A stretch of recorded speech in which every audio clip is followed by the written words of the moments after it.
We're going to go live. Let's just hear something and call that meeting to order.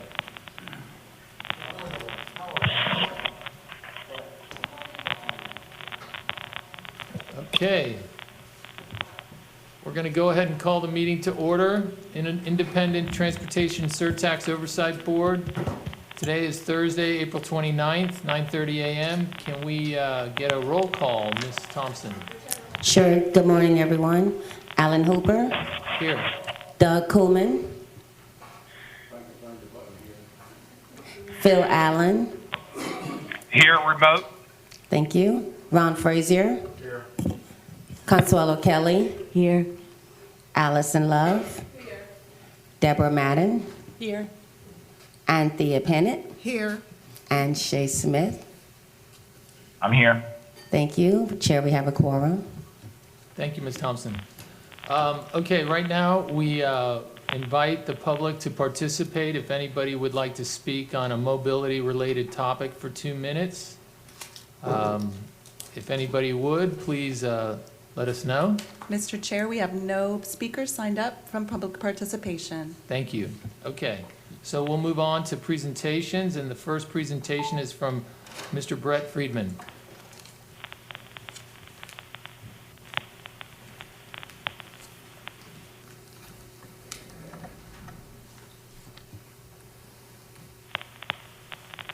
Good morning, everybody. Again, for the record, my name is Brett Friedman. I'm an audit partner with RSM.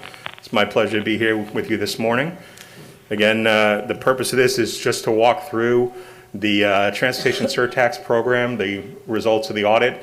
You should have received in advance a copy of the financial statements. Those are prepared by management. It's our job to perform a financial and compliance audit of it. We issued an unmodified opinion on it, which is the highest opinion we can give. And what that says, again, is the information is accurately prepared. What I'd like to do now is you should have a copy in front of you that Gretchen handed out and we have on the screen of just the required communications that we as the auditors have with you as individuals charged with governance over the transportation program. So I'm just going to kind of briefly walk you through that. Let me try and make this bigger. Oops. Wait, let me switch pages first. All right. So just to start out, the audit was done in accordance with generally accepted auditing standards and government auditing standards, and also in accordance with our arrangement letter, which was dated January 29, 2021. At the beginning of the audit, in August 13, 2020, we provided a letter to the Oversight Board and to the County Commission outlining the scope and timing. There were no issues as far as the overall scope of the work. There was a change, which you'll see in the report, where it was split from one fund into two. I'll go into that a little later, but no overall issues. Next thing is we like to bring to your attention things focusing on accounting policies and practices, just to let you know where things stand. First thing is in the current year, fortunately due to the pandemic, the GASB world was kind and they only issued one standard this year, which basically deferred all their other standards. So they did one nice thing for everybody since it was a pandemic world that we're still in, and so there were no new standards or changes in the accounting practices that had to be adopted, and therefore nothing new adopted this year except for GASB 95, which deferred everything. As far as the next item, there were no significant or unusual transactions. There were no changes in accounting policies or controversial or issues where there's a lack of authoritative guidance. With regard to the Surtax program, there are no significant accounting estimates. For the most part, what goes in and out of the funds, you have both a special revenue fund and a capital projects fund. What goes in and out is more or less cash basis. It's done on modified accrual, but in essence, it's more or less cash basis without any significant estimates in it. The financials, again, are prepared under the assumption that it's going to continue as a going concern. We see no issues or causes for concern with that. One of the things to highlight is, and give me a second to go to the second page here. One of the things that's important to highlight is there were no audit adjustments proposed by us and recorded by the county management for the Surtax program. Also, we were not aware of any uncorrected misstatements. I highlight that because it'll let you know that the information that you're getting throughout the year with regard to the program is in good shape and reliable, because clearly, we do a lot of testing. We select transactions in all areas, assets, liabilities, revenue, expense. We didn't come across any issues. didn't have any proposed or past adjustments. That should give you comfort with the information you're getting throughout the year, which is unaudited, but obviously the same information. Also, there were no disagreements with management over the application of significant accounting principles. No areas where we felt there was a lack of guidance. As far as we're aware, there were no consultations with other accountants. Also, outside of working in a totally virtual world, no real significant issues or difficulties. I will tell you that, and I know I talked with some people before the meeting, the virtual world did cause some inefficiencies as far as just the effectiveness of people. But I know I've talked to people all around, and that just seems to be kind of what's commonly happening now. But with that, there was a slight delay in getting things wrapped up. So rather than being done by March 31 as traditional, I think it was 2 weeks later, I think on the 13th. So a slight delay there, which again was just nothing caused by anybody in particular, just the whole, people working in a, more complicated environment, just not as effective. But obviously we worked through that, and we worked well with the county team, had no issues. Just want to point out that, Bill O'Reilly, who's here, him and his team were very responsive. Same thing with George, no problems getting information. Just the thing, obviously people just were a little slower at trying to get things done in general. And this is done together as part of the county audit. So basically when everything is done, it's all done at once. It wasn't that necessarily this audit was taking longer, just the entire county audit, which is huge, obviously just took a little longer. As far as internal control matters, there's no items to report. The management letter for the county on a countywide basis had no findings or recommendations. Also with regard to the Surtax program, no findings or recommendations. Also included in the package is a copy of the representation letter. Again, that has all just kind of standard representations made by management throughout the audit. As part of the audit process, obviously, we don't look at 100% of activity. We look at samples and selections, and that information is provided through management, so there is reliance on information provided. But again, we do testing for completeness and things of that nature. The other item to highlight, again, on the financials, so that's all I have as far as the pure required communications. The one thing I want to highlight for you on the financials themselves is, I know the program really got going in fiscal 19. It was about 9 months of activity. Well, it picked up this year, and one of the things that the county did in that case was there started to be other operations, things such as capital projects that were going to become capital projects of the county. So following governmental accounting standards, the county this year went ahead and they separated the two. So you have a special revenue fund, which is where all the revenues come in. Everything that's collected goes into that because they're restricted revenues. Then what the county does is they transfer the money over for approved projects that are going to be funded and performed by the county. They move over to a capital project fund. Anything going to third parties stays within the special revenue fund as expenditures. So the one difference you'll see in the financials this year is, versus last year with the single column, one fund, this year it was a Transportation Surtax special revenue fund and a newly created Transportation Surtax capital fund. As a result, the name of the financials for this purpose was just renamed because even though you now have two funds, it's still basically the Surtax program. So in working with county finance, that was the name that they went with as far as just to describe the program itself.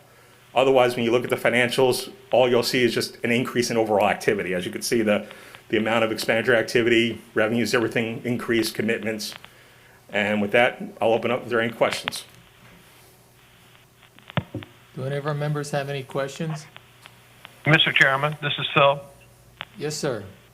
Go ahead. Yeah, hi. Good morning. Good morning. Brett, I read the disclosures or the footnotes to the financial statements, and clearly you have, and the county has provided an explanation of the creation of the new fund, but I am just curious as to the mechanics of how these transactions occur.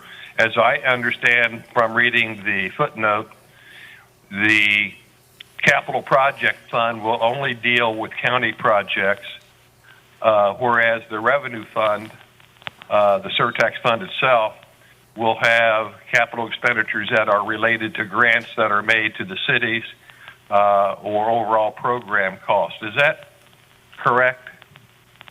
Yes, that's our understanding is the capital projects fund is meant to handle capital projects for the county that will turn into capital assets on the books of the county. Again, what maybe this is for George or somebody else from the CFO's office, is what created the need for this special fund? Oh, well, that one again, we did consult with them, and basically what it is again, if you look in the GASB standards, particularly GASB 34, it'll tell you that items are recorded in a special revenue fund unless they should be recorded in a debt service or capital project fund. Capital-related items that are funded with capital resources would go into a capital project fund. So it was just applying 34, and given the activity this year, that's what created it. Okay.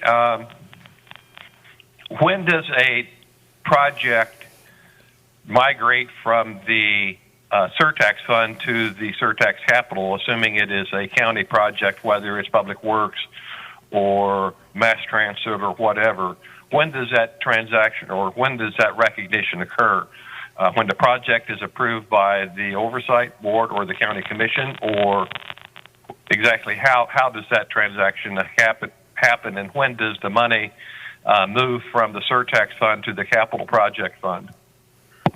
Well, I'll give a partial answer, and I know Bill is here for the county as well. Basically, my understanding is what happens is these all get approved through the budget process, approved by the Board of County Commissioners, and then the activities are recorded from there. I don't know if Bill wants to add anything, but that's, in essence, it's basically the projects are approved up front, and that's how the capital project fund is funded, but I don't know if you want to add. Mr. Chair, as Mr. O'Reilly is coming forward, could I just get confirmation that the recorder is recording? Because we don't see that, we thought that person was in person. Is the recorder recording? Yes, Ms. Cassidy, I am here. Okay, great, thanks. Yes, the funding for the project is transferred periodically. Bill, you're going to have to come closer to the mic, and please identify yourself and your name. Thanks. Hi, I'm Bill O'Reilly, the Director of Accounting. So the funding in the Capital Projects Fund is transferred periodically based on a scheduled budget transfer to fund expenditures in that Capital Projects Fund. So we transfer the funds periodically on a quarterly basis for the projects that are planned to be funded out of that Capital Projects Fund with the Surtax funding. And then the expenditures are recorded there for county-owned projects in the first instance of disbursement.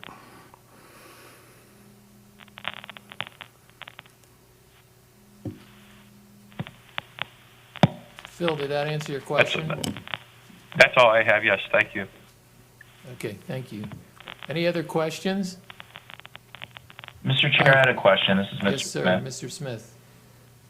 Mr. Friedman, first, thanks for the quality work. We certainly appreciate it. And I was curious if you had any management letter comments or recommendations to the county that you've discussed with management, perhaps, that we should be aware of that would perhaps impact what we're doing here. And I recognize that there's, in essence, one control environment, and I'm really only concerned with what would impact what we're doing here. I think like the application of GASB 34, I think is an example of something like that, where the county should probably apply that standard. And I understand that accountants consult with clients. I have no issue with that, but I would want to be aware of just anything else that's coming out, as a recommendation, just so we could be included in that if there is anything. No, absolutely, and in this case, yes, there's no other issues or items. There was no management letter comments this year. There was an item involving the sheriff, but again, nothing having to do with the county itself or the Transportation Surtax funds. Mr. Kuhlman. Okay. Yeah, not sure this is a question for Brad or staff, but since we're talking about finances, how did we do based on our projections versus what we thought we got and what we got? Because to me, that's the bottom line. Well, I would like to ask Mr. O'Reilly if he wants to come and speak to that. It's really a budget issue, and our budget director is working on those figures for us right now.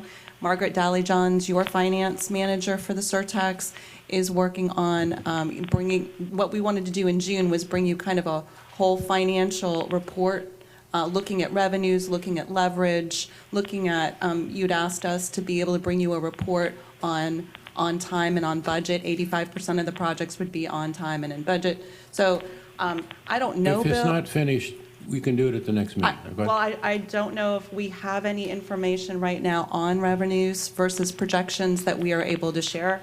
Bill, do you have anything? For our projection, Yeah, budget, kind of revenue projections versus actuals for the fund? yeah, the transportation surtax on page 8, the original budget was for $370,452,000, and the final budget was the same. The actual was $360,019,000, and there was a negative variance of 10,433, which we're talking million, 10 million because the numbers are in thousands. So that's on page 8, the budget to actual. Thank you. Okay, this is Mr. Smith. Can I add one point of clarity there? Yes, go ahead. So, what I heard from Mr. Coleman was the budget in general, not necessarily just the revenues. And I don't know if we need a response right now, but I do think it's important when we look at this. If I was just looking at this cold as a member of the community and a Broward County resident, I would look at the expenditures, right, and say, well, they raise a bunch of money, but there's not so much spent, right, comparatively. But then if you look at the encumbrances, and maybe Mr. Friedman could speak a little bit about that, there's significant dollars encumbered, which in governmental accounting, that shows that there's been a bunch of planning and that there's projects out there. So I just think everyone should be aware of that in terms of how that, these financials may get looked at, right? Because it's important for the dollars to come in, but really we want the dollars going into the roadway and infrastructure projects at the end of the day. So I just wanted to kind of clarify those points a little bit.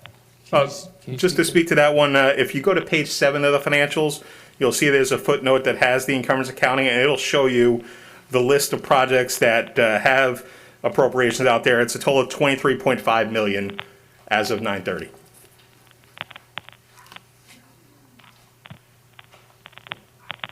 Also to clarify, Phil, Go ahead.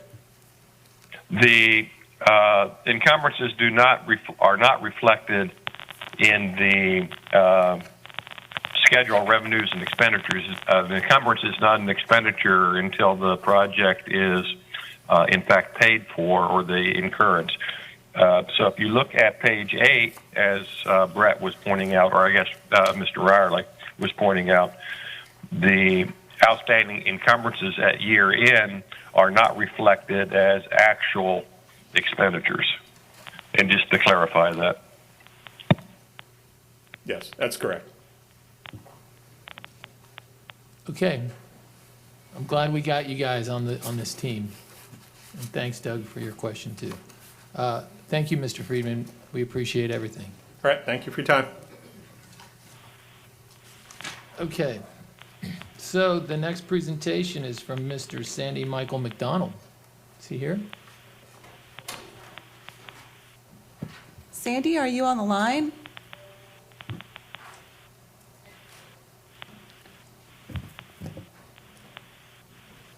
I also need to get his presentation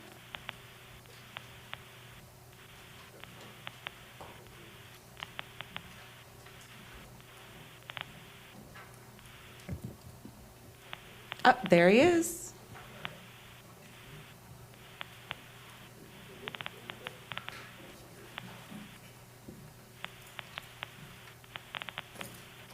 Is that timing like I'm late or I'm timing like I'm ready to work? Like on time, like we just called for you. Get out. I just need to get your presentation up here.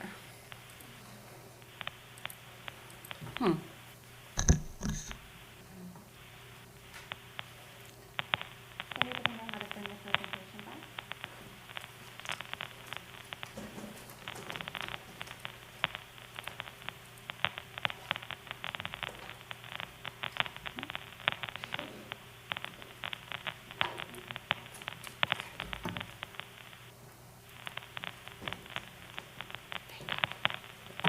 When you're done, to move back. Okay. Good morning. And before I go through the presentation, so I won't waste a lot of your time, some of you have some very good questions for our shop, so let me answer those questions that you asked, and then we'll whiz through these, and if you have additional questions, I'll address those as well. First question was from the vice chair, indicated he felt the chart was misleading because it shows 100% attainment on projects that is only 2% paid out. He would like that the chart be modified to reflect attainment percentages only when the project is complete. We'll certainly do that and look to move that to completion. But I think it is important that we share with you that you may have heard earlier from me, we do monthly utilization reports. Because similar to our projects, I never want to get to the end of a project to find out that I didn't meet a goal. So we do it every single month. I know this sounds crazy, but guess what? We look at every project every month, and we write it according to what is. This is also one of the examples I was going to make a note to you today anyway. This project is also a CBE prime, which means sometimes our CBEs, they won't be subs. They might actually win the contract. So when they're the lead on the contract, as you can imagine, no matter what the goal is, it's mostly always going to be 100%. Because if I'm the only one working, I'm the only one paying me. So as you pay me, the goal is being met. But to accommodate you, if you would like, we will remove those percentages and make sure we report to you at the end. But just know, we keep a calculation every single month, no matter what percentage. I don't think that needs to be removed. I think it just, 100% needs to have an asterisk by it, and it needs to go back so it's referring to the amount paid only. So it's 100% of the amount paid, but it's not 100% of the award, et cetera. That's all. It just need to be footnoted and asterisk. That 100% only applies to a specific column, the amount paid to date. If you put an asterisk on both of them, it's clear. Done deal, understood. Appreciate that.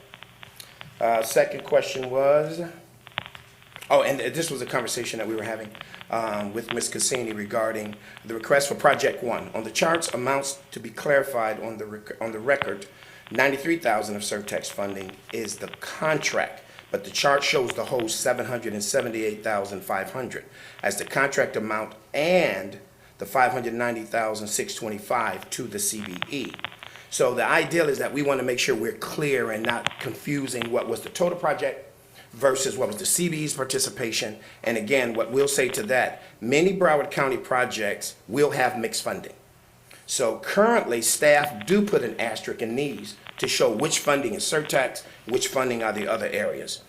So what we will do is we'll make sure that as we put that asterisk, we'll also make an additional note so that when you see it, you'll know what was Surtax funded, which you're certainly responsible for, I'm responsible for, what was other ideal funding, and then going back to the percentages, we'll make sure we align that with our firms for what percentage of that is actually going to them. So that's something we can clear up a little bit more as well. So does that mean that if the FDOT gives half and the Surtax gives half, and our goal is 30%, potentially you might only get 15% participation? We may, and I have to be real careful about even when we just use the word half. I just was for so argument's sake. When it's eligible, then we're always going to demonstrate based on eligible activity what the CBE participation is. That's probably best for me to say. So the answer is yes. Okay, thank you. Another question from Mr. Frazier asks that the future quarterly updates and presentations include the name of the CBEs receiving Surtax contracts, not just the prime, as well as the field that identifies what industry the CBE works in. So we currently certainly put that in your quarterly report, but we will add it to the slides because I do know when I come and you get the slides, that's a quicker summary. But we did add that information in your quarterly report. And similarly, Ms. Pennant also wanted to make sure that the actual number of CBEs reviewed, we'll share that, and to make sure that we're also doing the listing. We also put that in your quarterly, but we too will start adding the actual number of CBE participations or reviews for the municipal, as well as CBE participation or reviews for the county is also listed on these. And again, as I give it to you today, your report speaks to 40 county projects and 63 municipal projects. I'm sorry. What I'm sharing with you today is 40 county and 63 municipal. Your report was 40 and 61. That's because we prepared your report from Ms. Cassini at the beginning of April. Since then, there was 2 more reflections or changes on the city side. But to that point, we have no problem, in addition to your quarterly report, adding this to your slides as well, if it'll be more helpful when we do come in front of you for the quarterlies. So far as our report goes, some of the highlights in terms of total numbers and the activities for the CBEs, this we keep an ongoing list for. And this is becoming more useful to our shop along with our cities, because we're starting to get more cities to respond to the opportunity to present their projects before bid. We actually have a workshop coming up on May 20th, and I have 4 communities. They'll kill me if I forget. I have Miramar, I have North Lauderdale, I have Wilton Manor, and I have, someone's gonna kill me. I have 4 on May 20th. Someone's gonna kill me. North Lauderdale, Wilton Manor, I'm just trying to see it in my head. I'll tell you the other. But anyway, I got 4 cities who have decided, hey, for their upcoming projects, they want to join our workshop to tell that to our small business community. The upside of this, as we all often stated, the county has had a small business program. And again, we really do need the city's support to encourage more small businesses to participate. So the cities really haven't been doing it over the years, but Surtax has been that new incentive for the cities, because you guys require the cities to participate, and to get these funds, they must use small business. So the best thing to grow small businesses in Broward, as well as to scale up the existing certified businesses, is when they begin to hear from the city these projects are real. And the better thing, similar to a couple of the questions today, is when they actually start seeing the name of the firms who are participating, who are winning, and what those values are. One of the things that's exciting to a small business is to know that I've been to 9 workshops with another small business, and to find out next month his or her name is on a contract and mine isn't. That's not a defeated attitude. That's them recognizing, wow, I'm in the right place. Now it's time for me to take the next steps. So using this data, using this information, and now starting to have the cities to come and participate more to share those projects. And again, we're still early in this process. That's going to make a major difference in our growth and opportunity. We won't say it's all due to Surtax or MAP, but I have to tell you, I'm getting ready to make a report for the county. 2019 to 2021, my certification increase has been 52%. And when I go back, including 2020 COVID, 90% of what my shop has been speaking about is Surtax. So again, we're going to go back and really crunch those. We have our surveys. We want to make sure that these new increases, we know, we try to find out where they discover the information. Was it one of my Surtax presentations or another? But the key is we really believe this is going to continuously give us the growth we need. We started at the beginning of the year talking about access, started talking about capacity building, making sure that by time we get to the larger contracts, we really do have enough small businesses. So we believe that we're on the right track if that increase is currently happening and if it continues. Again, 9 awarded county projects. And again, this is where we'll always try to make sure we're real clear based on your inquiry, you know, as we do these quarterly reports that you read. And again, some of this is where your questions came from that I responded to this morning. And industries. Yep, we definitely want to keep a focus on the industries. Industry is also going to be the opportunity for the target. Based on the projects, based on the scopes, based on the opportunities, if we know those industries in advance, if my certification is short by firms, I can now go target those specific industries, go knock on those doors to see if we can get more of our small businesses in those industries interested. If I can go tell those businesses, hey, I just put out X amount of million in small business opportunities. These are the primes who've won those small business opportunities. But I have more of those small business opportunities available, but I need more firms in that industry. That's the exciting part for me if I'm an engineer and I hadn't considered doing county or city business, to see that there's real projects that competitively I can compete in. And you had asked about this previously, so we're going to start making sure you always have that map of the firms and their locations by zip code. We'll be sharing this also with our county commission. So as we begin to get back to face-to-face, but even now during our virtual workshops, we also want to use this as another method to target. We want to make sure that as we look at the list of industries through the county's record tax and treasury of the businesses, we look at those who are certified, we look at the gap that's not, that's where we need to be going. We need to be going to where, in those areas, I don't have as many businesses engaged in the county's process, or respectfully, not even aware of the county's program, let alone what we now do under MAP. And what's your goal in that regard?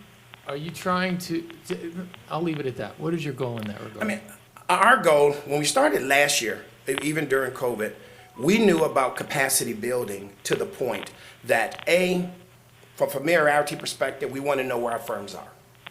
But more important than just knowing, so I can make sure that each commissioner knows and supports me when we're doing the outreach, is that we need to know where the industries are to see if there's any trends. We need to know where the industries are in case we need to start putting together cohorts. We need to know where the industries are. And again, as projects begin, it potentially favors certain industries in terms of knowing where I can identify those engineers, where are my real architects, where am I? So it's more industry-based. It is. And Because, think about because more. you know, the one thing that struck me was, and I told this to Gretchen, is, you know, you may have a business that's located in Miramar or in downtown Fort Lauderdale, or close to downtown, maybe in the, like an industrial district, right?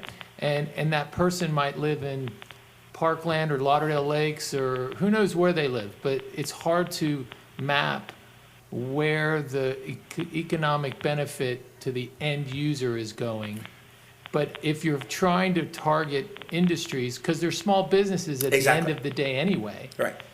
then that makes a lot of sense to me. Yeah. And industries also, for us, help to drive, when you're talking about capacity building, folks often ask in our entrepreneurial course, hey, what's the hottest thing? What's the next thing going? Well, okay, Right. Emerging sectors is one thing. And also make sure I can put you on a global scale is another thing. But if you happen to be in Broward County, or if you're in the region and you understand Broward County's map, you need to understand, based on industry, this is something we plan to do for the next 27 years. So you need to consider whether it's a pivot or a new startup. And again, nothing's guaranteed. But if you have an opportunity to research for 2 or 3 years, to get incorporated within another year, to then begin to focus on competitively competing, you still got 23 plus years to participate. So understanding the industry is another way to get businesses excited about potential opportunities.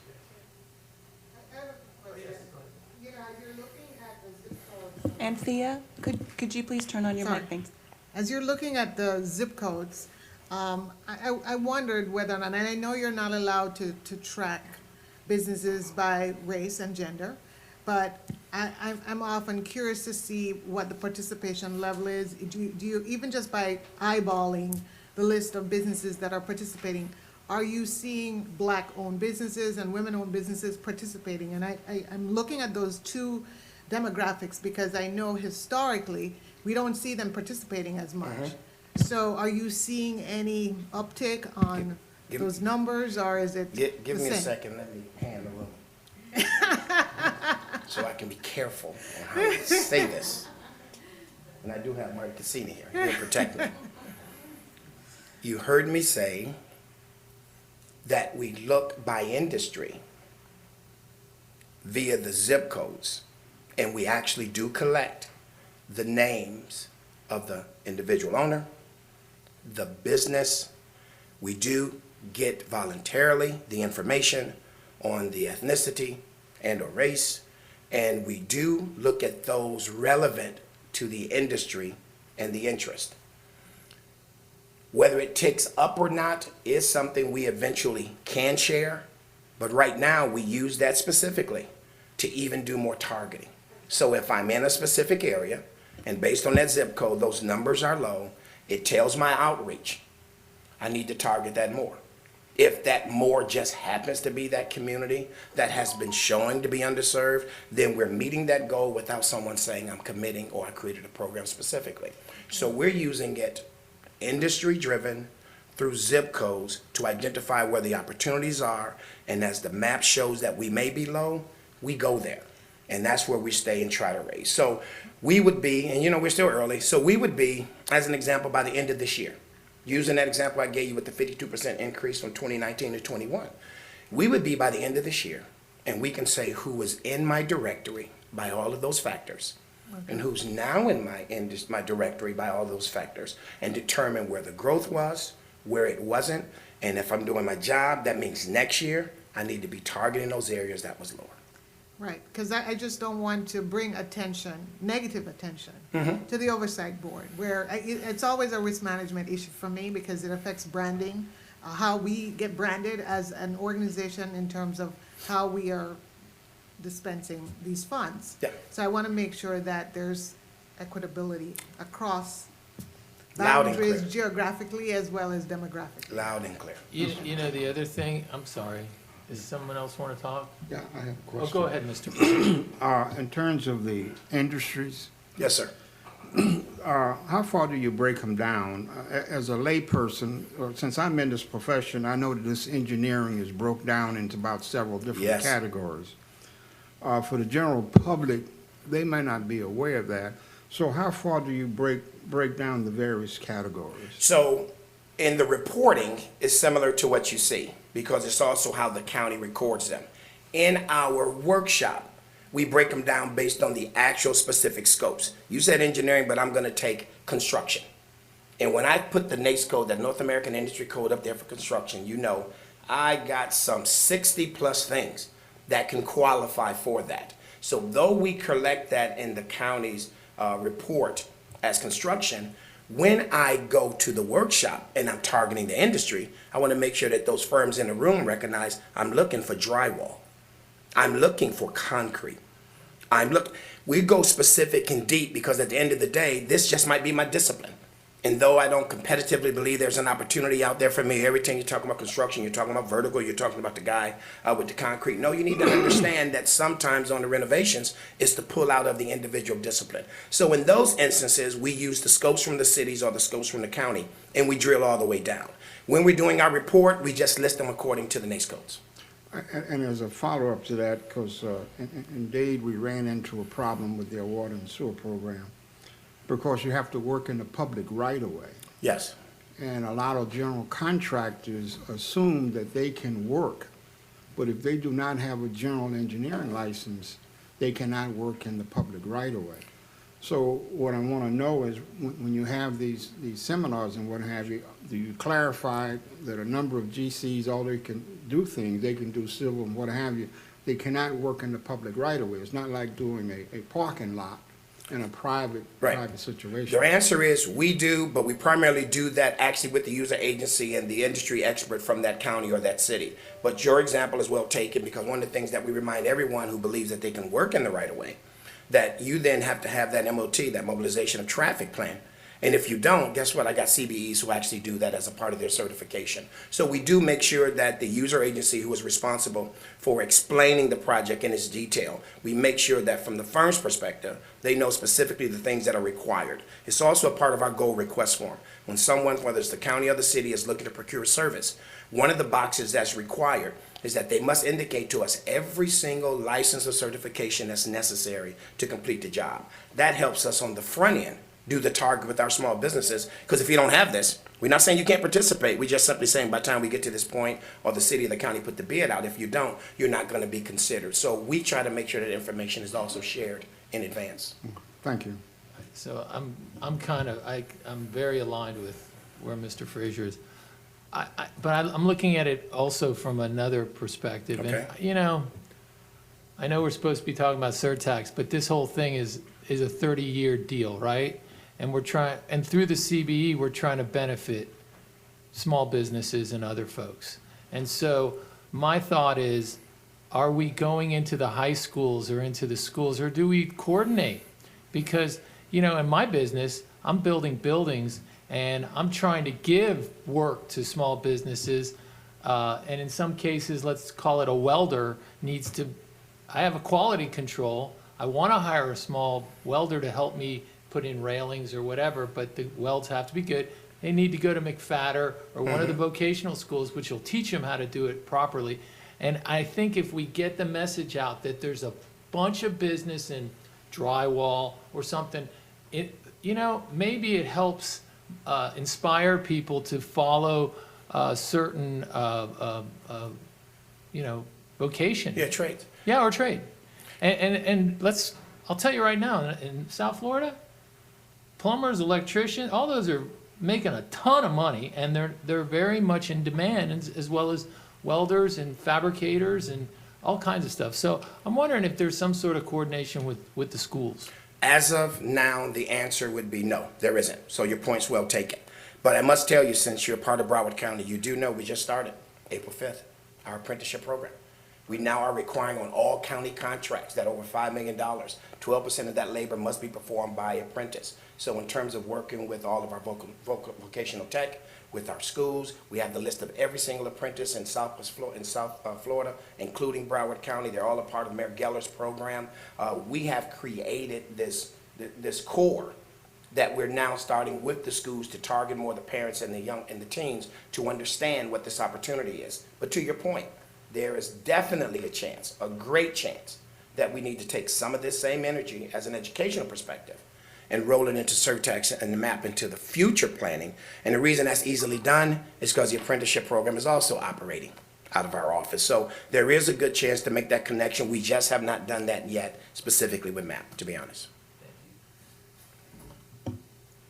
You can keep going, I guess. Okay. And this is just one of the things that we do. We do this regularly with our county projects, but this was an opportunity where we have a prime contractor who currently is serving on 2 projects, one as a prime and one as a sub. And we, on the small business side, we ask our small businesses to tell us and give us testimonials. This was one that he actually did on his own and just sent to the county, letting us know based on where he is, what he's been going through, and what this opportunity has actually presented for him. So we believe that we're going to find a way to encourage even our CBEs on the MAP side, based on projects, based on engagement, to also share this information. And again, as we come out of the summer, similar to doing the projects with the cities and letting the city introduce their solicitations, one of the other best incentives for small businesses is not to hear from me. They don't give a hoot about me. Start hearing from businesses. Start hearing from your peers, their engagement and their opportunities. And not that everybody's going to win on the first bid, but hear the real challenges and the opportunities and the things they needed to do. And the next thing you know, they won a contract. So this is something we think we're going to be able to use to continue to excite small businesses about the opportunity to participate. So that was the presentation. Unless you have any other questions, I know Mr. Cassini is here to have my back because we were all interested in HB 53 and SB 1076. So I don't know if you guys already had that conversation. It's one of those things that puts a tear in my eye. So I'm going to move out the way and let Marty come share with you what those bills sound like today. Before you go, I'd like to commend you on a very good, thorough report. I did. And your Thanks, answers Mr. were very good. I was just gonna say the same thing. Thank You you. do an awesome job every single time, Sandy, and we're really grateful that you're at the helm of this. Thank you. Thanks.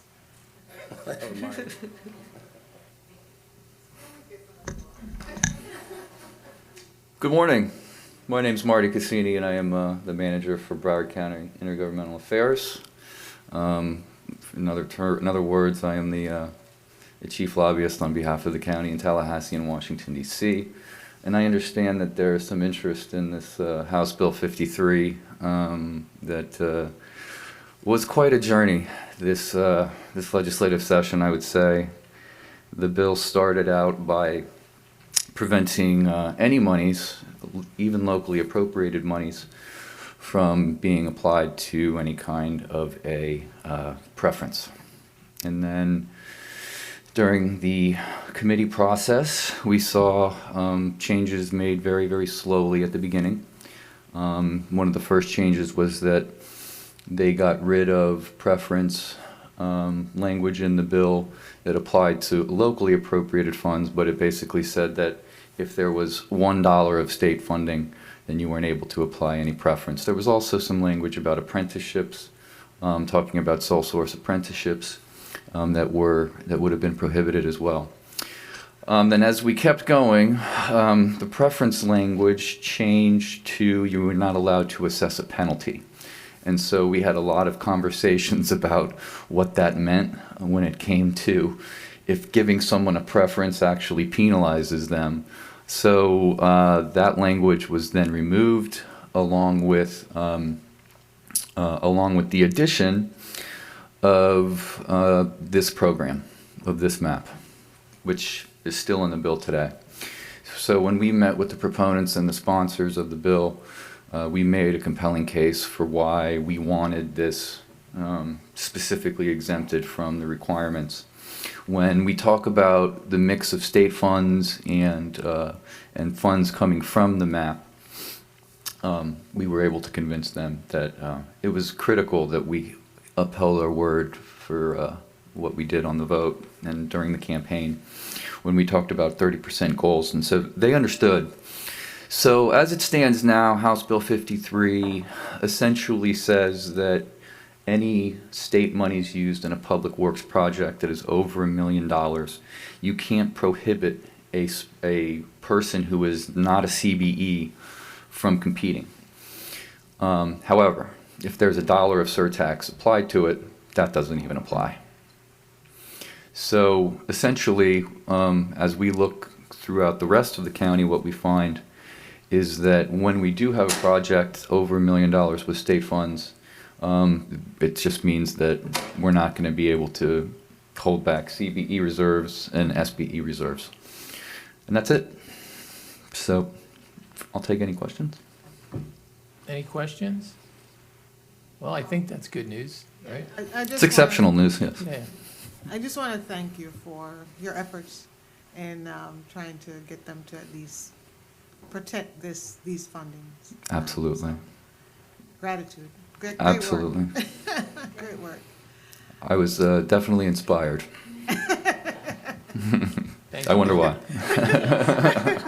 Thanks a lot. Chairman, so, Alan, Yes, sir. so oversimplified, the surtax dollars are exempted from those requirements. It was carved out, yes. That's good. Thank you. Thank you. Okay, our next presentation will be from Mr. Ernesto Carreras. And I'd really like, And if Lynn- I could, I know I sent you all an email about Mr. Lynn joining the team. I just wanted to be able to introduce Neil to you. He comes to us from FDOT District 6, where he was also leading a team of 3 doing something very similar. We're very, very fortunate to have him, and I just wanted to be able to publicly introduce him to anyone who might be watching as well. Okay. Can we, which one is Mr. Neil? I'm Neil. You're Neil. I'm Neil, yeah. Welcome, Neil. Thank you. Thank you for working with us. Thank you. I'm going to remove my mask so I don't sound muzzled. Thank you. Today, just want to do a quick introduction. Hello, Chairman and Oversight Board members. Like Gretchen mentioned, I'm Neil Lynn. I'm the new Mobility Planning Supervisor under the Mobility Advancement Program. I'm excited to join the team.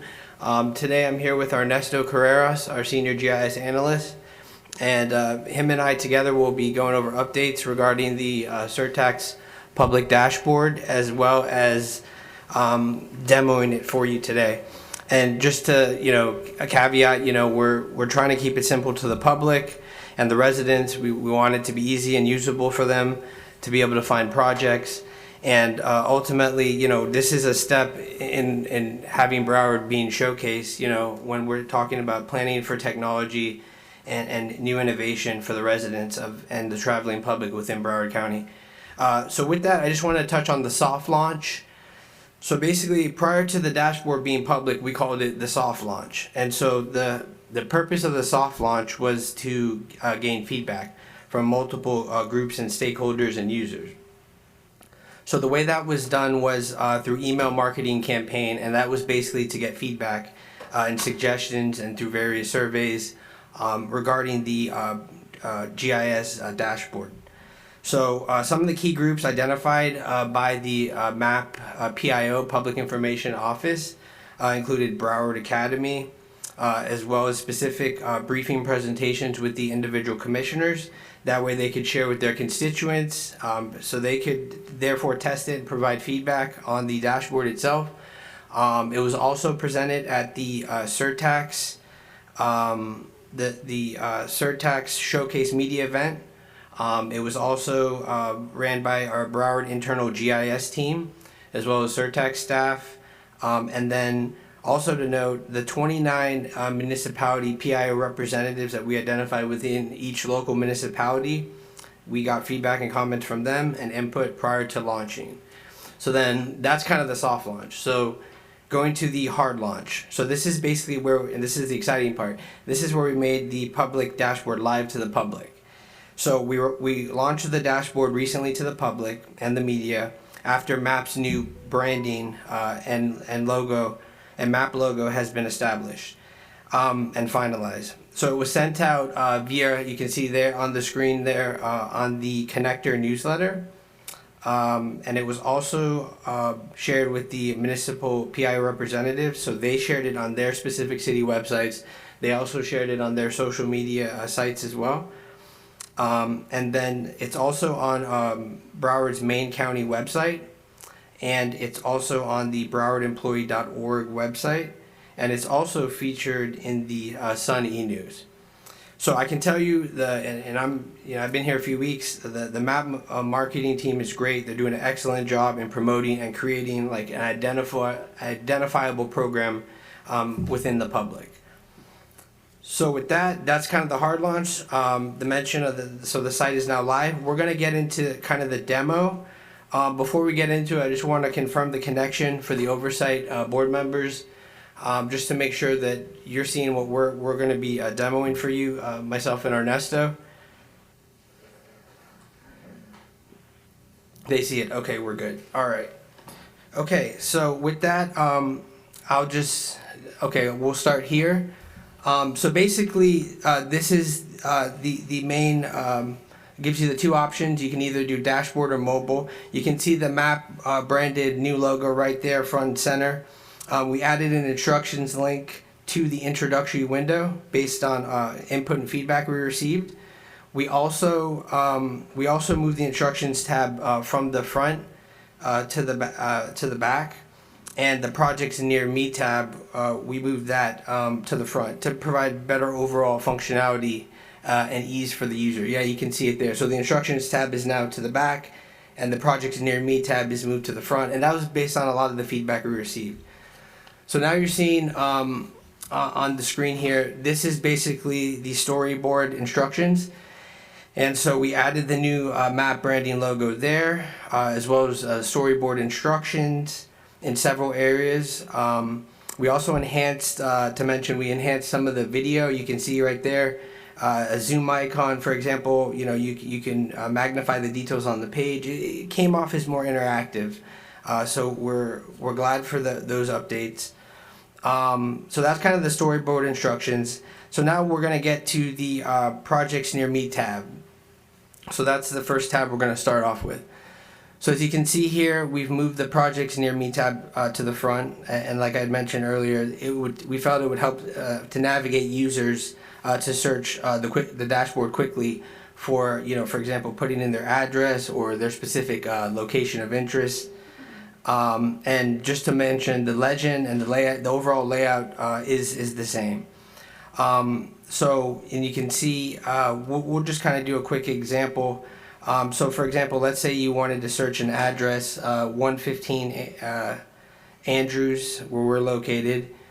It'll pull up, it'll grab all the projects within that radius. So if you click on that, yeah, so you can see 18 Surtax projects. They're categorized in order of location. So the closest is 0 miles, and the furthest are from top to bottom. And you can adjust the miles radius of all the projects, and it'll grab all the Surtax projects within that buffer area. Also, you can search for places. So for example, let's say you wanted to do, Sawgrass Mills Mall, and you knew a specific place.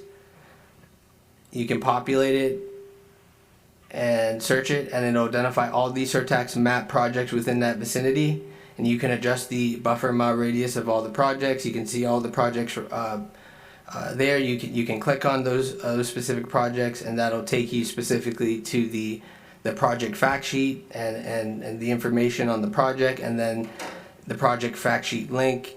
And you can see there in the top right hand corner, we have the new MAP Broward logo there present, and that's consistent on all the fact sheets within all the Surtax projects on the GIS dashboard. Also at the bottom, under questions, we updated the website link. It now reads Matt Broward, the new link. So those are some of the changes, and so on the fact sheet, this is consistent throughout all the fact sheets within the Surtax projects. Also, just to mention, you can drop a pin. For example, if you know a general location, you can just drop the pin down, and it'll grab all those projects in that area within the pin. So with that, just to mention, that's kind of the projects near me tab. We felt that is probably going to be the most used by users, and that's based on the feedback we received. The next we're going to jump to is the Surtax Project Overview tab. And so this tab, I feel you guys will probably, use the most. I mean, this gives you a kind of a snapshot of Broward County, all the projects in one snapshot. And especially, looking at it from a high-level perspective, if you want to see overall how many projects there are that are funded within the 5-year plan for the Surtax, it's there. And so you can see there the map Broward logo is updated in the header right there. And we modified the wording. And so, for example, if we wanted to search, let's say we wanted to search, roadway improvements. So we wanted to search all the roadway improvements within the Surtax, and we wanted to search it, let's say, by a specific phase. You can select that, the drop down, and that'll pull. So, for example, that'll show you that there are 17 roadway improvement projects within the design phase, and it's all the projects lists are provided there, and then you have the interactive map to the right, which displays the specific projects. You can click on the specific projects. It'll pull up the nice fact sheet, and you can click the link, and you can see the Matt Broward logo. That's all updated, and as well as the links. So going to the next, we're gonna go to the projects by municipality tab. So we feel this tab will probably have the most interest for the local municipalities and cities.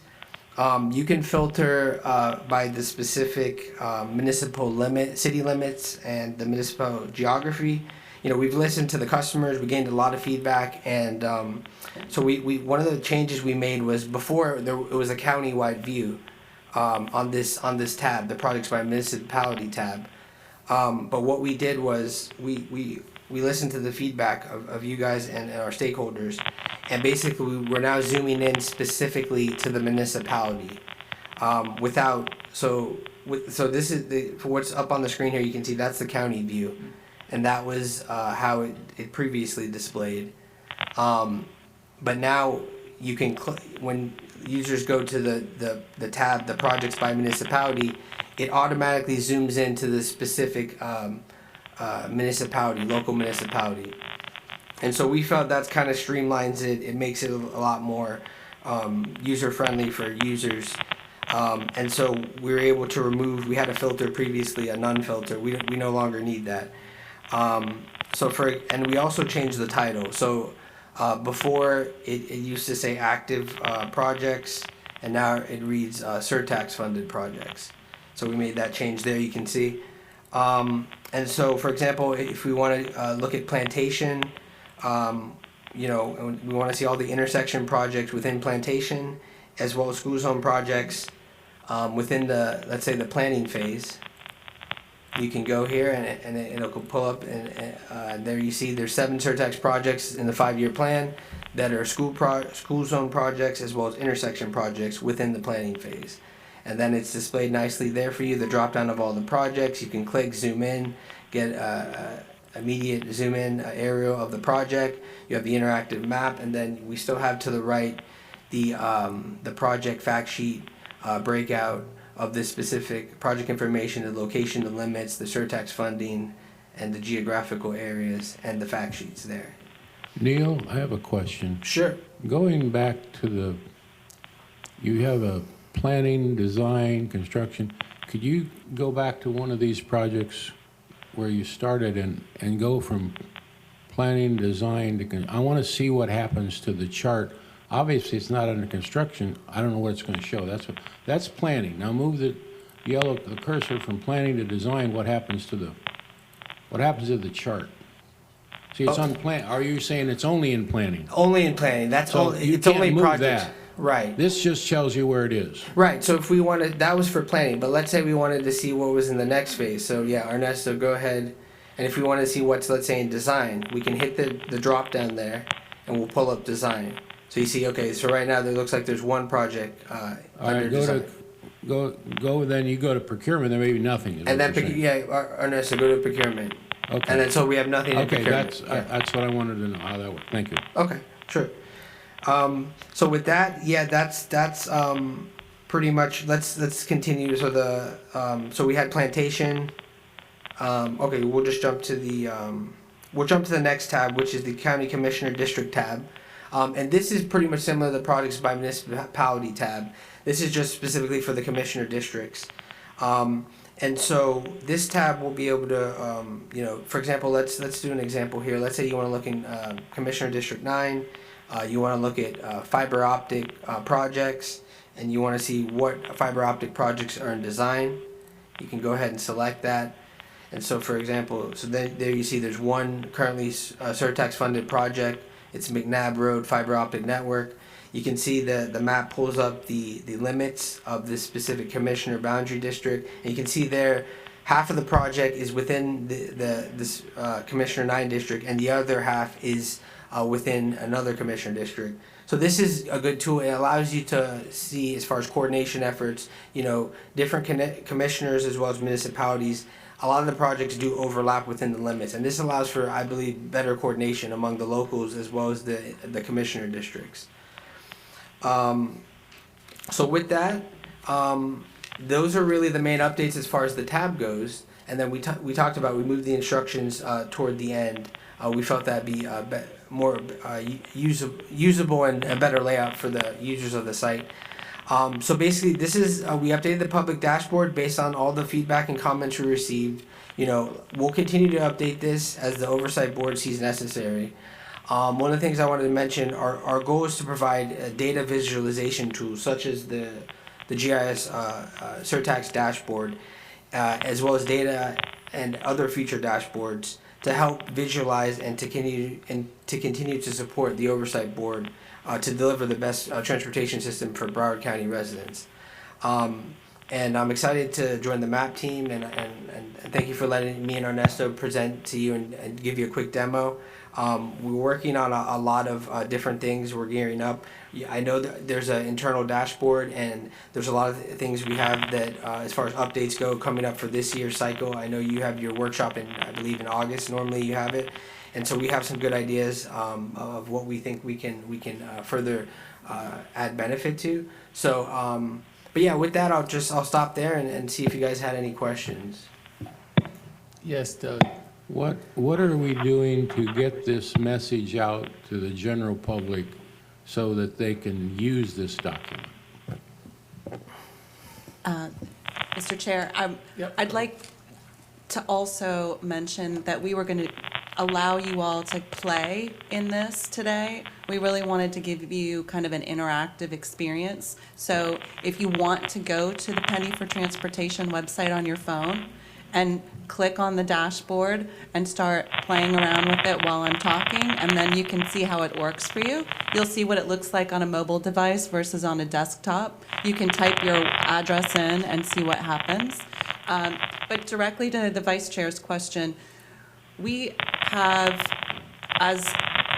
there's a lot of static on the line, yeah. If somebody is on their phone or something, could you mute, please? Sounds like we're getting static from somebody. Thank you. Oh, that helped. Thank you. I believe when Neil first started in introducing the dashboard, he mentioned all of the outreach that we had done. So the public outreach to all of the municipalities, to every graduate at the Broward Academy, to various business groups, you all, the appointing authority, our commissioners. And once it launched in live environment, it went out on all of our social media sites. All of the municipalities also placed it on their websites that are our partners. They retweeted it. We've had it on our Broward County website. If you have an idea, Doug, that you want us to be looking at as far as getting the message out further, we're open to it. We have tried to get the message out, especially because for our county commissioners, for our oversight board members, for the appointing authority members, you all are the ambassadors. You're the ones that are out there serving on other boards, interacting with members of the community, and they're asking you what's happening, what projects are completed, what projects are in design, what's happening near my business, what's happening in my community. We want you to be able to utilize this tool to answer those questions. Well, have you gotten at least in front of the editorial board, or there ought to be an article in the paper on this at least, and Nicole is going to give you an update at the very end of the meeting, and she's going to talk about her plans for trying to get this as broadly advertised as possible. Okay. I'm online and it works pretty good. So yeah, so we have up there the QR code, which you can use your phone. You pull up your camera, and it'll automatically, if you hover over that QR code that is before you, it'll take you. It should take you to the GIS public dashboard from your mobile device. And I did want, just for the members of the public that might be watching and other stakeholders, obviously the information that's on this dashboard is being fed through various GIS systems. It's manually updated, and it's quality control and quality assured before it goes live. So there is a delay. You're not getting real-time information, but we continually update it, and we are reaching out to our partners in Broward County Transit and Public Works all the time, just to check in. We go in and test the data and work with our partners to try to make sure it's as accurate as possible. I had a question on that, and maybe it's for Neil. What is the level of effort to put in new information, like after a meeting? Or I know June and August are big meetings, so is there like a lengthy process to input all the data, and would the public see a note or something like that it's under construction? Well, we make the updates, internally, and then once we QA/QC it and go, it takes a little bit of effort, but once when we review it, we feel comfortable, we quality control it, we'll then release it and it'll update. And when we make the update, we'll try and capture as many updates as we can. We just don't want to update one change, two change. If we have like 50 to 100 changes, we want to just kind of roll it out, and it kind of provides. And Ernesto is our main GIS person, so he's quite quite the man and quite busy. Just trying to get all the updates, QA/QC and quality control in it. So yeah, It's a full-time job. It's a full-time, yeah.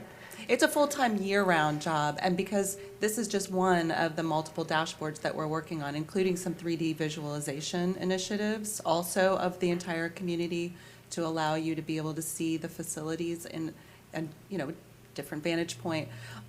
You are absolutely correct. When the municipal projects come through, when the new 5th year of the rolling 5-year plan occurs, what we try to do internally as a team is, if we know that we have the recommendations coming forward, we go ahead and get those, to Ernesto, and he knows that it's not final until you've approved it and the commission's approved it, but at least he can get them into the system and start talking to our other agency members. Mm-hmm. But once Thank they're you. in the It's a very system- good tool. Thank you.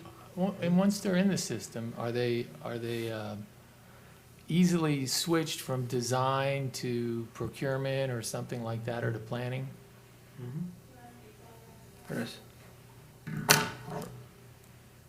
Hello. Yes. Hi. Good morning. So yes, basically we are updating the data weekly. As Gretchen mentioned, we are receiving the data from multiple agencies. So whatever they update in their system, that's what we get. So if they change a project from face to face, that's when we run the update, the weekly update, we'll capture that, and the dashboard will automatically illustrate it that way. Okay, great, thank you. Ms. Love? Hi. What is the mechanism that you use to identify changes that are being made to the data from all the municipalities or from whatever source? Is there a form that's being used to capture changes and then it goes in? How do you get the change? Behind the scenes, there is a lot of coding and database involved that helps me manage that process in a more controlled and quicker way. Once we get that information, these scripts will analyze the data, and that's how I know which. So we are not updating the 700 projects every time. We are just updating those that were identified as, that receive any sort of change in the information. But how do you know about the change? So, Ms. Love, let me, with the county projects, it's an integrated system. The systems are talking to each other, so the project managers, as a project is progressing, are updating their system, and that system is then talking to our dashboard. For the municipalities, it will be a manual process that'll be handled internal to MAP administration through contract administration. So when we get an invoice or a closeout of a planning project, and Angela indicates that she's doing an amendment to take the project from planning into design, then we would let Ernesto know. And it will just be a much more manually intensive process for the municipal projects, because they're not integrated, they're not connected to our system yet. I have a question. How do you monitor this process to make sure there are no duplication of effort? Where one department may be entering something and somebody else goes behind them and enter the same thing, so it creates a different picture on the dashboard than is reality. Well, we receive the data by the data owners. So meaning I'll take the data as the different agencies provided to me. I'm not responsible of making any changes regarding the phases, the budgets they have set, any information that is presented to you is as given to me. Okay. I guess I want to make sure that there's some kind of auditing of it, because, we're doing this now and we're all gung-ho about the work that we're doing, but we have to think whatever foundation is laid now could perpetuate into next 20 years. So I want to make sure that we have the structures in place that would prevent any kind of compromising of the integrity of what you are reporting to the public. So, Ms. Pennant, we appreciate that, and we take it very seriously, because obviously this is a tool that if there are inaccuracies in it, it's going to reflect poorly on the program. So this is new, and we're currently auditing it on a pretty regular basis, weekly at Ernesto's level, monthly at my level. I know Tony Huey and Chris Walton's teams also take a look at the data periodically to make sure that it's accurate. And then what we do is we cross-check it against the activity that we see here at the oversight board level. But you're correct. Once you all act on it and the project becomes a reality and it starts to move through its phase, it's a project management. We have to trust that the project managers are providing us with accurate information. Right. So I just want to make sure that maybe there's some either policy or procedural method in place that will enforce whatever the timeline is for auditing or reviewing, that it's backed up by some kind of document.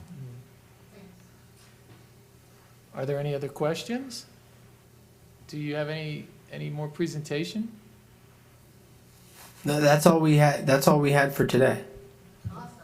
Okay, well, I've got it on my phone now, so I was kind of playing around with it. Yeah, play around with it. Let us know, any glitches or anything you think we could improve on.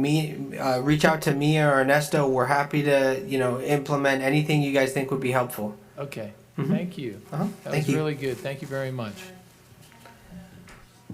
Okay, so We've finished the presentation portion of our meeting, and so now we're going to move into our regular agenda, and we have some action items that I'm going to either let Gretchen or Angela take over. They get to pick. Well, actually, Chair, Tony Huey is going to come to the podium. Tony. And he's going to walk you through the presentation. The Fantastic. first thing that you're going to do, though, is take action on your minutes. And then, once you've taken action on the March 26th you're minutes, right, you're then right. Tony will come forward. I skipped over that. Okay, do we have a motion to approve the minutes for the March 26th meeting? I approve. Second. I move approval, excuse me. Okay, and we have a second from Mr. Frazier. Do we have any discussion on the minutes? Okay, hearing none. All those in favor? Aye. Aye. Those Aye. opposed? The minutes are approved. Now we can move to the next item. Mr. Huey. Chair, I Yes, have a sir. Go ahead. question. Looking at what we're going to be approving, A through F are the first six are basically, they're all different, but they're all are ahead of schedule, correct? The last two are slightly different, but I'm wondering. You want to segment out two of them? Well, we are approving these six projects that are ahead of schedule on budget, and I'm just wondering, can they be considered as a group versus six individual projects? So you want to segment six and I'm then... just asking. No, I'm just following Okay. you. So like A through E. A through F are F. technically. Okay, A through F you want to take as a group, and then we'll take G as a separate item. G and H. Oh, I'm sorry, G and H. You're right. I think would be, Does anybody have a problem with that? or can we do that? Yes, we can, Yes, you can do that. So Mr. Huey is going to. because they're very similar. Present each of is going to discuss the projects, right? I'm sorry? You're going to discuss the projects? I would be happy to do at whatever the board. Yeah, so he's going to go through the projects anyway, right? Right. He's going to go through the So we projects, can- and then when you take action, if the question is whether you can have a motion that includes multiple projects, yes, you can. You Okay, can so group we'll do them, that. Or you can take them Go separately. through the first six, and then we'll take care Well, of it. let's listen to them, and Yeah. if we all agree that, and you make a motion to approve all six, then Okay. we'll go with it. If not, we'll tell you no. Or somebody will. Okay. Sure, I'll be happy to go through each one of the 8 items and then however the board decides to do it. Good morning, Mr. Chair, Mr. Vice Chair, members of the board, Tony Hui with the Broward County Public Works Department. So it's, as the board has already discussed, we are asking your approval and consideration and approval for 8 items that are moving ahead of schedule. So if you were to approve it, it would just allow us to get a couple months jump on their progress. So and just so that we're clear, 7 of those items are on our current 5-year plan. One of them is not. It's a new project. And when I speak of the current 5-year plan, these 7 projects we had anticipated asking for your support and approval as part of FY22 budget. Our FY22 budget starts on October 1st, 2021. So at the moment, we're asking, at the moment, we're asking approval to move ahead about 5 months ahead of schedule and so forth. So that's, I go through them very quickly, and then we can just sort of, any questions, and I'm happy to, answer along the way and so forth. So I think I got this right. Yeah, okay. So the first project we have is a mass arm conversion project on Copens and 42nd Avenue. Mass arm conversion, changing them from a span wire signal support to mass arms for hurricane resiliency, and then we also, as part of the project, we do ADA improvements at that intersection and repaving and all that type of things. No change to the current, but no change in the budget from 5-year plan. So everything is, again, we just finished design early and we want to get started. So next project is actually also on Copens Road. It's actually right adjacent to the project I just mentioned on the mass arm, and we're actually probably going to do the 2 of them together. What this project will do is that it will construct a sidewalk that connects 42nd Avenue into the southern part and to provide a walkway into the southern parts of Tradewind Park. So it's actually going to provide a very good, safe access, both from a pedestrian standpoint, but also from a recreational standpoint. No change in any of the plans in terms of budget and so forth, other than the schedule. Flamingo Road is an intersection improvement project, installing a signal light to improve bicycle access in that area. No change to the plan or the schedule. If there's any questions on that, please let me know, and I'll be happy to answer them along the way. Next one is also an intersection improvement project, Knob Hill Road at Southgate. We're going to be installing additional turn lanes, improve the access into that intersection, and we're going to installing northbound right turn lane, and then also extending the westbound left turn lane at that at that intersection. So the next project is on Lyons Road, Northwest 31st Avenue at McNabb, and no change in budget. Again, a scheduled shift. Okay. The next project is Rock Island Road at Royal Palm Boulevard. Now, there's a little bit of a change in this project here. The budget that we're asking for is $2,050,000. It's a slight increase to what was in the the 5-year plan. In our 5-year plan, we had anticipated it to be $1.846 million. And the reason for the increase that we're asking for, a slight increase in the budget, is that originally, when we were planning out the project, there is single left turn lanes going eastbound and westbound in that intersection. And when we do these intersection improvement projects, one of the things we do is that we do a study of the intersection before we proceed with the design. Make sure that what we had originally anticipated is the right thing to do, and then we're not missing things along the way. So as part of this study that we do before our design, we figured out that it's not just these two directions we're talking about. It's also the north and south direction that we need to extend the turn lanes. And it really also helps is that in addition to these left turn lanes that I mentioned, it will greatly improve the intersection. We also add a right turn lane on the intersection. So the scope of the project expanded a little bit above and beyond what it was. So we're asking for some additional money, not a significant amount, but we believe that based on the results of our traffic study, it will significantly improve the operation of the intersection. So this is a little bit of additional money. The other ones that I've mentioned, no change in our budget, but this is a slight increase. Just want to make sure the board is aware of that. Okay.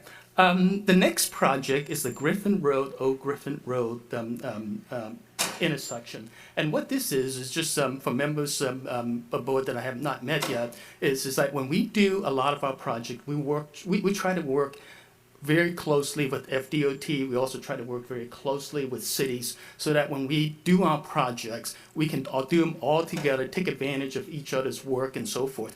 This is one situation that we're working very closely with FDOT on it. FDOT is making improvements on I-95, and as they make improvements onto the freeway, they also take a look at improvements on major roads that, with on-ramps and off-ramps onto the freeway.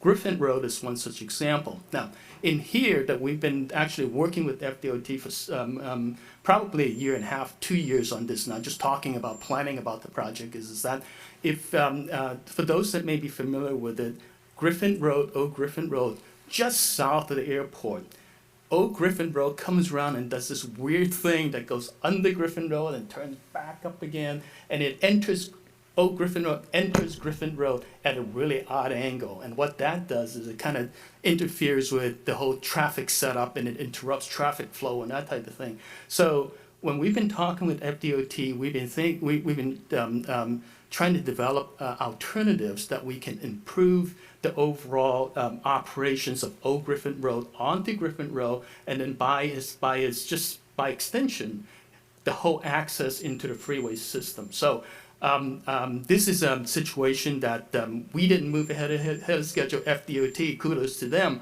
They're actually moving ahead in terms of planning for it. We had anticipated some funding participation in FY22, but they're ready to go ahead now and as quickly as possible. They want to get started on this, what they call a PD&E study that kind of evaluates the different alternatives and so forth. So if the board were to approve it, this amount of money, again, moving up ahead, it was in our original plan, and we'll provide the funding to FDOT, have them take a look at the whole intersection as a whole. And I think that again it was significantly, as we go forth, as FDOT make the improvements, it will significantly improve the operation of this intersection. So this is all of the other projects I mentioned before were construction ready to go. This is a planning phase study that we'll be working together with FDOT on. So those are the 7 projects that were on our 5-year plan. This last one here is a new project. Is not on our current 5-year plan. It is a bridge project. It's the Flamingo Road right over Snake Creek Canal, which is just about a mile south of Miramont Parkway. And what the situation with this is that some of these bridges, and when I speak of bridges, it's anytime our roadways go over a canal, it is a bridge. It may be a small bridge, but from an engineering design standpoint, it is a bridge. So this is one of those bridges that we're talking about. FDOT does inspection for all of the public roads, bridges across the entire state. And they do it periodically. And every time they identify an issue, they tell us about it, and we have the responsibility to repair it and set up budgets and so forth. This is one of the situations here. They identify one of these bridges as these type of bridges that are kind of getting a little bit problematic. So the board will probably hear more about these type of bridges going forth in the future as I make presentations to you for future budgets. But this is one that that's been identified. FDOT told us about it or made us be aware of it. We did the design of the repairs of its bridges using the gas tax funding, and then we were planning to request your funding in FY22. But again, the design has completed a little ahead of schedule, so we're asking for your approval. This is a new project to construct this project at this point, or start the construction of this project at this point in time. So those are the 8 projects that I mentioned, and again, 1 new one, 7 existing that are already in our existing plan. Okay. Tony, could... Clarification question. I'm just going to go around this way. Ms. Okay. Love, did you have the question? This may be just as a reminder and help me with the process. So on the project for Rock Island Road, where there's an incremental increase, I think it's 200-something thousand. So how does that work as it relates to our approval today and the appropriation of that difference? At what point does that take place? I'm sorry, may I ask you to repeat that question again, please? I just didn't had a little bit of trouble hearing. I can answer it. I think it would be me. Tony, I'll handle it. So the part of the request includes eligibility of the project itself and the expenditure, and it would include the additional expenditure. So previously, the project was in the 5-year plan. There was an estimated amount, a proposed amount based upon estimation, but those funds have not been allocated. They get allocated in the year, in that particular budget year. So you've reviewed this previously based upon that estimate, and it's in the 5-year plan based upon that estimate. But today, you're being requested to determine that the entire amount associated with the project as presented today is that the project is eligible and the entire amount requested is eligible. And so that's part of the determination that the Oversight Board is being requested to make today. And I believe, Ms. Love, when we spoke in our briefing with each of you, we let you know that these funds for these projects would be appropriated by the County Commission on May 4th in the total amount that's being requested of you today. Mr. Frazier. Mine is basically a clarification question. At our last Surtax board meeting, they had a presentation on pedestrian safety as it relates to intersection and walkways. in the planning and design of these projects, was that taken into consideration? Yeah, very good question, and I think we definitely take pedestrian safety into account whenever we design some of these projects. Some of them are specifically designed to improve that. As an example, I mentioned the sidewalk projects that tied into along Copens Road, specifically improve pedestrian safety, increase access to recreational facilities and so forth. So yes, in all of our projects, we take that into consideration. Ms. Bennett? My question has to do with the public safety issue regarding that Flamingo Bridge situation. Is the public aware that they could be on a bridge that is unsafe? The bridge is not unsafe. It's not structurally deficient. What it does is that it's actually a proactive step in terms of identifying these deficiencies and correcting them before they become a structural issue and a public endangerment. So we're and again, the reason that It looks FDOT really bad in the picture. I'm sorry? It looks really bad in the picture. It's It's water seeping. I should have taken a better picture.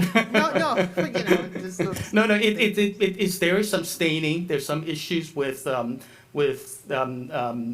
FDOT when they inspect it, and the way that FDOT does things is that if they see an imminent danger, of the situation, what they do is that they close the bridge.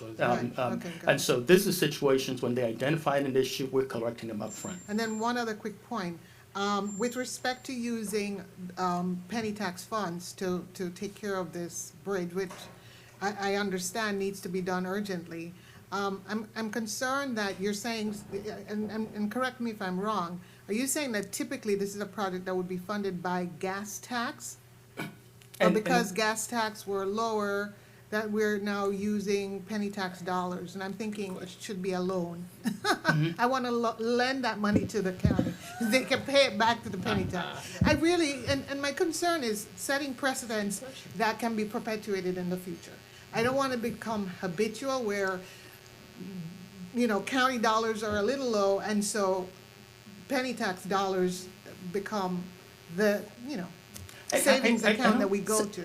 So Ms. Pennant, we talked a little bit about this in the briefing, and I think several of you actually brought this up. Tony, I think it would be helpful if you know off the top of your head, if you could remind the Surtax Oversight Board members how many bridge rehabilitation projects were actually in the original plan, and that this was contemplated as part of our overall maintenance projects. Yeah, I don't remember exactly the number of bridges that's in our original Surtax plan, but the bridge rehab program is an element in our original Surtax plan, and we have to adjust the bridge rehab program as FDOT identified deficiencies and so forth as we go forward. So we're not taking something that was never in the plan, but we have continued to adjust the program based on our findings from FDOT. So don't remember the exact issue, right, which is part of our goal.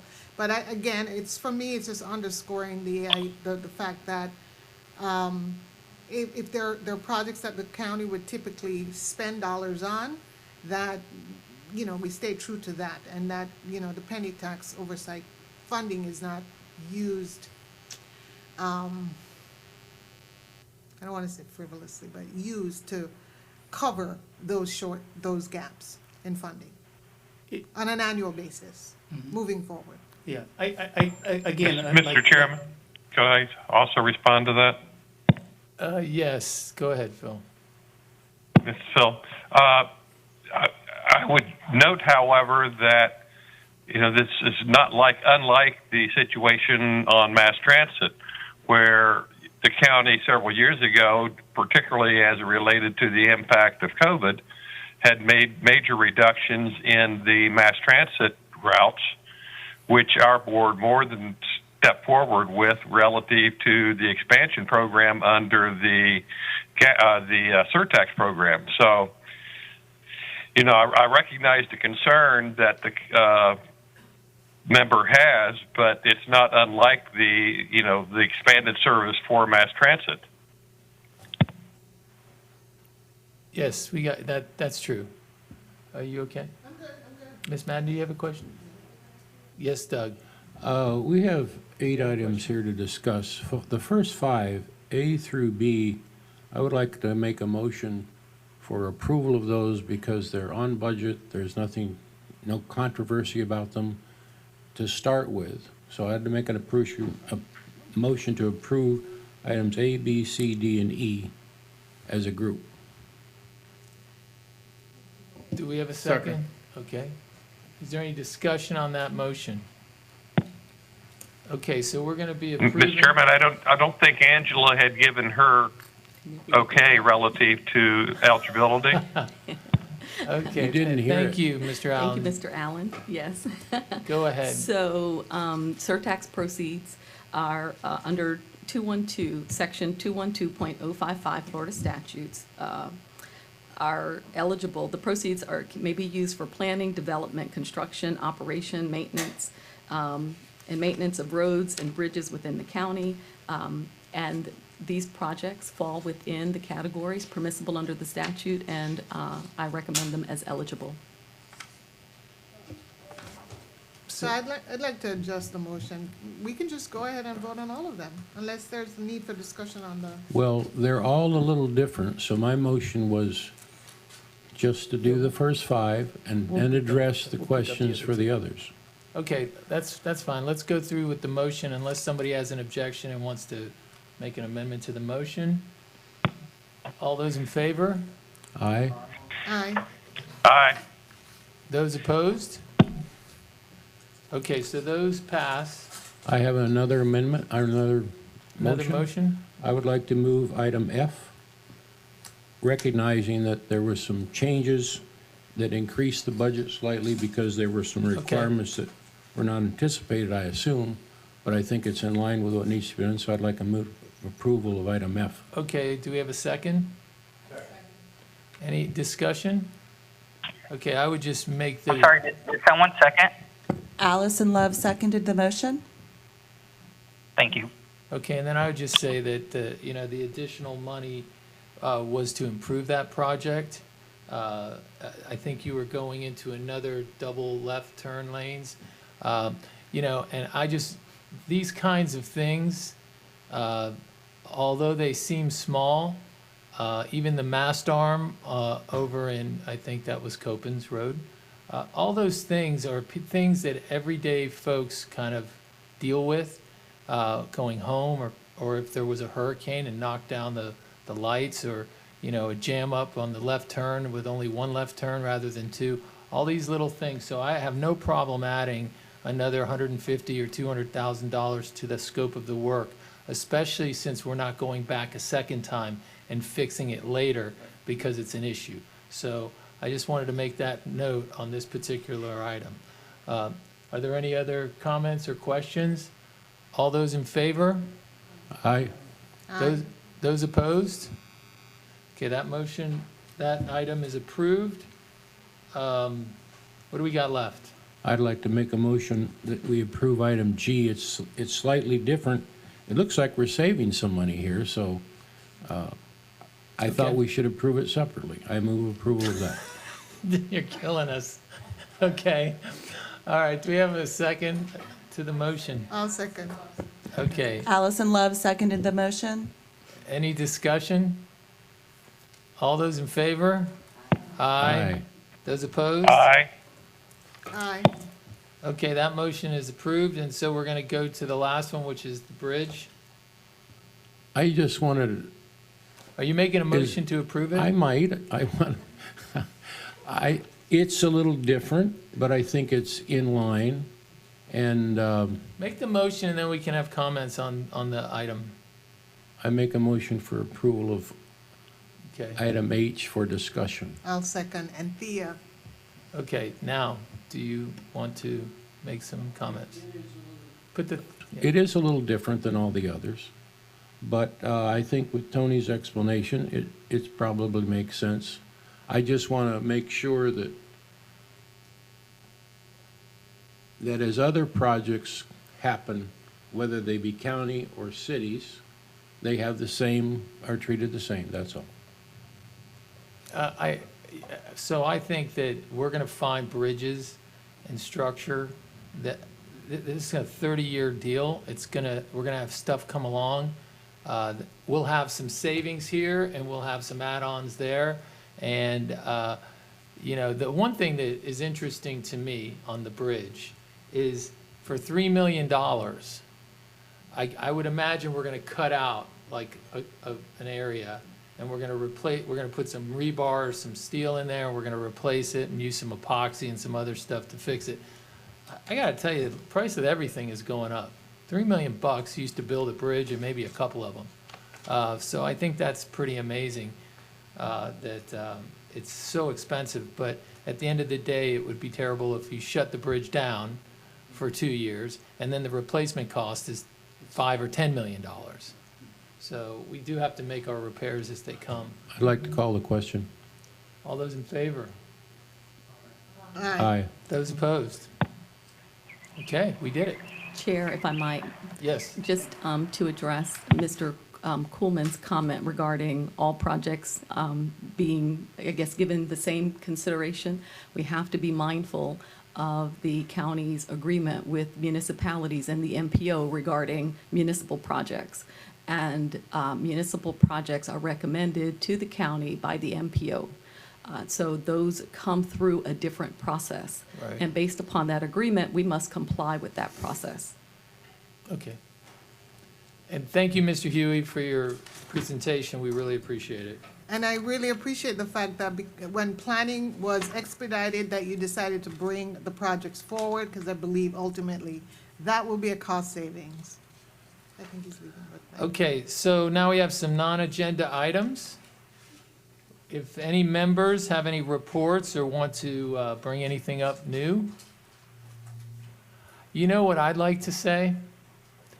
I really like seeing most of your faces, and I would like to see the other two faces at the next meeting. Sorry, Mr. Chairman, but my car broke down. Anyway, I think it's great that we're starting to become whole again, and I would look forward to seeing Mr. Allen and Mr. Smith. And thank you very much, both of you guys, for bringing up some very pertinent comments on the audit, as well as some of these other items. So even though you're distant from us, you're definitely helping us out here. Mr. Chair, I do have a question. We Sure. had this annual certification of no conflict of interest. What's the deadline on that? We would appreciate it if you would give it today. It was, Conflict of interest. So it's annual and usually on your anniversary date, but we'll take it today, if you have it ready. I thought you were going to provide us the last year's, so, and I never got mine. So I think financial, I you're think you're talking talking about about the two Form 1? separate things, because the Form 1 isn't due until July. Right. And Angela's been working with the supervisor of elections to make sure you get last year's, and so that you can just populate it. But your annual certification of no conflict is just a signature. It's Do you not. have them from Okay, everybody? I have it. Right. Do we know who we're missing? Because I don't even know if I've signed it. I don't know. We can check with Audrey to see which ones were submitted after the training Could you last just month. perhaps just recirculate that? Yes, I'll recirculate the annual certification form, and then Form 1 will come from, you should receive in the mail. Okay. And those are due in July, and I do not believe that those have been mailed yet. Okay, good. Okay, are there any other comments? Well, from- this form requires a notary. The So- certification form, Yeah. So if I can't just sign it, right? right. So we'll get you a notary. There's probably somebody here in the building that's a notary. Yep, she shook her head. So if you need to do it now, sign it and, okay. All right, General Counsel, do you have anything to report? Oh, well, every day is an adventure. And there are lots of things going on. So, as you know, we represent the Transportation Department and, certain sections of the Public Works Department, Highway Construction and Engineering, and Highway and Bridge Maintenance, which all have Surtax-funded projects, including the ones that Mr. Huey presented today. We also prepare agreements for municipal projects. So from the previous two cycles, from 2020 and 2021 budgets, we're preparing municipal Surtax project funding agreements as we receive the applicable checklist and completed documentation for those. And we have quite a few of those that have been finalized and others that are in the works. And I expect a list of recommendations from the MPO this week for the next funding cycle. Oh, good. Great. Is that all? Yep. She's working hard. And we also have a board coordinator report, and that's going to come from Ms. Nicole Khalil. Unfortunately, Nicole had to leave. Okay. But I will give you the report. And I also, Tashana, if I could ask you to come up, I'm going to ask you to distribute the packages. We have Okay. gifts for you. Oh, my goodness.